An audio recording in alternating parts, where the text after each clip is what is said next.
নমস্কার প্রিয় কৃষক ভাইরা, আপনারা দেখছেন আপনাদের প্রিয় কৃষি বিষয়ক YouTube channel agriculture helper Bengali.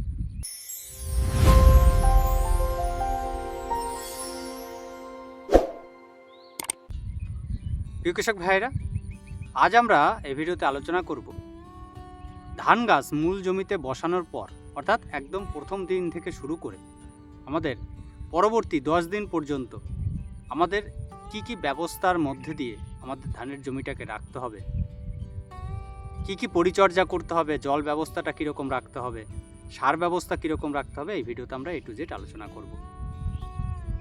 সবার প্রথমে যদি আমরা আলোচনা করি, এই যে আমরা যখন জমিতে ধান গাছটা রোপণ করছি বা ধানের চারাটা রোপণ করছি, সেই রোপণের বিশেষ কিছু নিয়ম আমাদের মেনে চলা উচিত। তা না হলেও কিন্তু আমাদের পরবর্তীতে ফলনে অনেকটা মার খেতে হয়।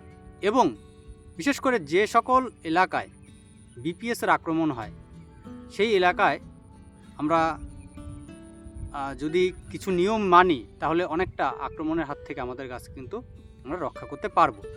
কীরকম? আমরা যে গুছি করব, আমরা ধানের যে গুছিটা বসাই, এক একটা গুছিতে আমরা 5 থেকে 6টি আমরা ধান গাছ দেব, বা আমরা যদি হাইব্রিডের ক্ষেত্রে বলি সেক্ষেত্রে 3 থেকে 4টি আমরা গুছিতে দেব। এবং একটি গাছ থেকে আরেকটি গাছের দূরত্ব এবং একটি লাইন থেকে আরেকটা লাইনের দূরত্ব আমরা মোটামুটি 8 থেকে 9 ইঞ্চি করে রাখব। তাহলে কিন্তু আপনি কি দেখবেন যে আপনার গাছের যে গ্রোথ, সেটা কিন্তু পরবর্তীতে ভালো আসবে।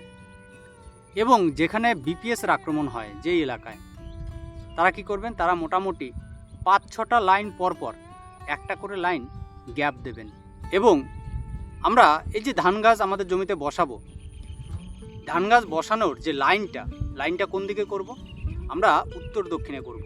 তাহলে আলো বাতাস খুব ভালোভাবে খেলা করবে। আপনার ধানের জমিতে যে রোগ বা কীটের আক্রমণ, এটা অনেকটা কিন্তু আপনি কম দেখতে পাবেন।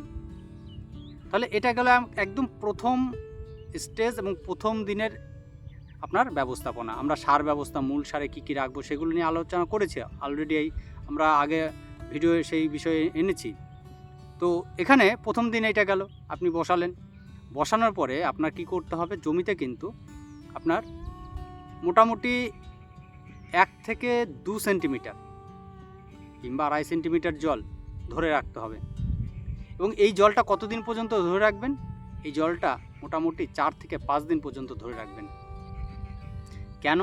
প্রথমত, আপনি যদি এই জলটা ধরে রাখেন, তাহলে আগাছার জন্ম হবে না এবং গাছের যে শিকড়, সেটা খুব ভালোভাবে ছাড়বে এবং গাছটা রিল্যাক্স হবে। কারণ আমরা যখন বীজতলা থেকে চারাটা তুলে নিয়ে আসি, তখন গাছটা কী হয়, ট্রেসের মধ্যে চলে যায়।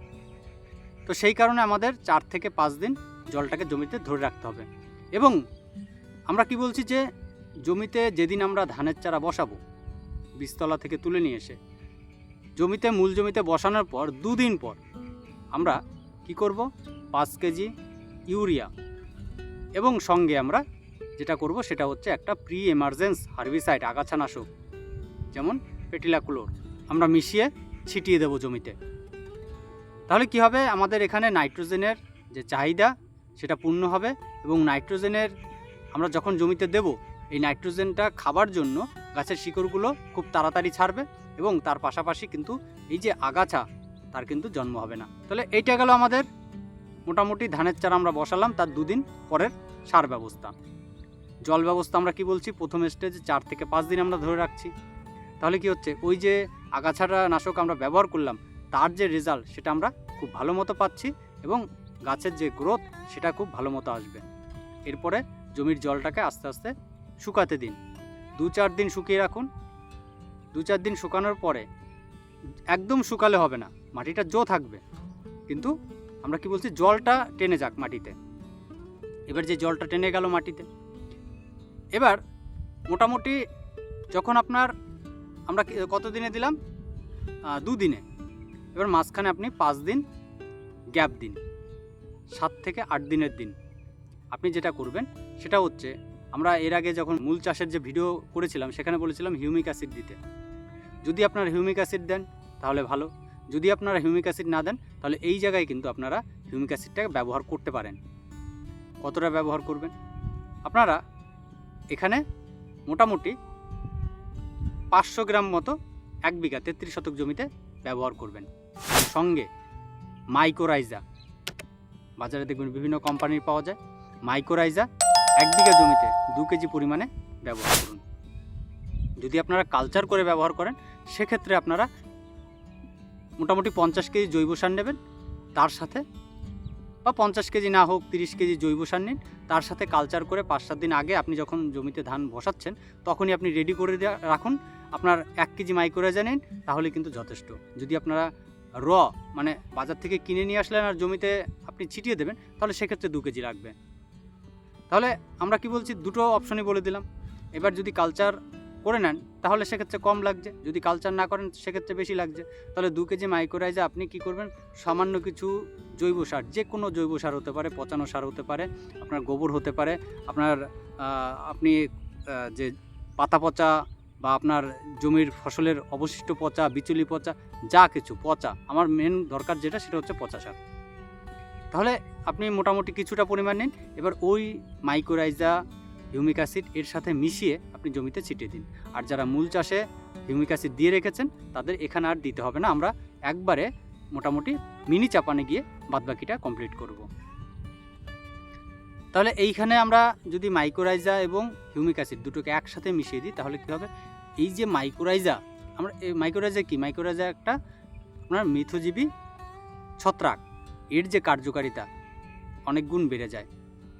এবং এই জৈব সারটা কেন দিতে বলে, কারণ মাইক্রোরাইজার একদম প্রথম যে খাবারটা গ্রহণ করে সেটা হচ্ছে আপনার এই জৈব উপাদানগুলো, এবং তারপরে সেটা যখন শিকড়ের সাথে অ্যাটাচ হয়ে যায় গাছের শিকড়ের সাথে, তখন কি করে, শিকড়ের সাথে গিয়ে সে শিকড় থেকে সে শর্করাটা গ্রহণ করে। তাহলে প্রথম স্টেজে তাকে বাঁচতে হবে, তার জন্য আমরা জৈব সার জমিতে ব্যবহার করব। তাহলে এটা গেল আমাদের মোটামুটি কত দিনে, 7 থেকে 8 দিনে।